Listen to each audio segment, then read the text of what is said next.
Friends इनके नम्म egg poriyal quick and टेस्टिया एप्पडी पண்றதுன்னு பார்க்கலாம். அதுக்கு ஃபர்ஸ்ட் ஒரு கடாய் சேர்த்துக்கலாம். கடாய் ஹீட் ஆனதும் தேவையான அளவு ஆயில் சேர்த்துக்கிறோம். 1/4 டீஸ்பூன் கடுகு சேர்த்து நல்லா பொரிய விட்டுக்கலாம். இப்போ தேவையான அளவு கறிவேப்பிலை சேர்த்துக்கிறோம். நம்ம 10 முட்டை எடுத்துர்க்கோம். அதுக்கு சின்ன வெங்காயம் 1/4 கிலோ கட் பண்ணி போட்டுக்கலாம். 5 பச்சை மிளகாயை நம்ம கட் பண்ணி சேர்த்துக்கிறோம். இது நல்லா கலர் சேஞ்ச் ஆகி வரணும். பாருங்க கலர் சேஞ்ச் ஆயிடுச்சு. இப்போ மீடியம் சைஸ் தக்காளியை ஒன்று கட் பண்ணி சேர்த்துக்கலாம்.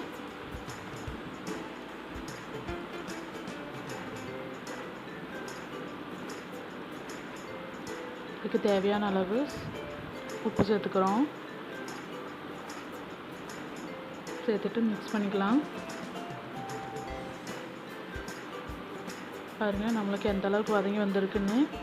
இப்போ இந்த ஸ்டேஜில் நம்ம எடுத்து வச்சுருக்க முட்டையை ஒன்றுன்னா உடச்சி ஊற்றிக்கலாம். பாருங்கள் நான் எல்லா முட்டையும் உடச்சி ஊற்றிட்டு காட்டுறேன். பாருங்கள் நம்ம உடச்சி ஊற்றியாச்சு. இதை நம்ம கொஞ்சம் கொஞ்சமாக கிளறி விடுவோம். கீழே அடிபடாமல் லைட்டாக கிளறி விட்டுக்கிட்டே இருப்போம்.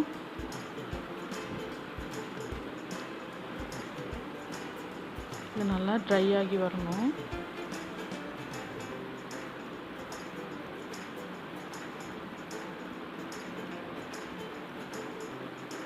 இந்த மாதிரி நம்ம கிண்டி கொடுத்துட்டே இருக்கணும்.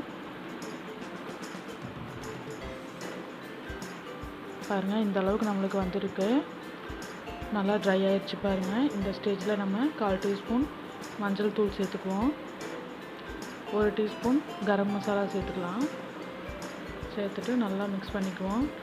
பாருங்கள் கொஞ்சம் கூட அந்த தண்ணி இல்லாமல் நல்லா ட்ரை ஆகி வந்துடுச்சு.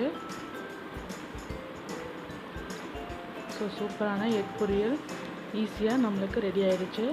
நீங்களும் ட்ரை பண்ணி பாருங்கள். எப்படி இருக்குன்னு கமெண்ட் பண்ணுங்கள். பிடிச்சிருந்தால் லைக் பண்ணுங்கள், ஷேர் பண்ணுங்கள், சப்ஸ்கிரைப் பண்ணிவிடுங்க. தேங்க்யூ.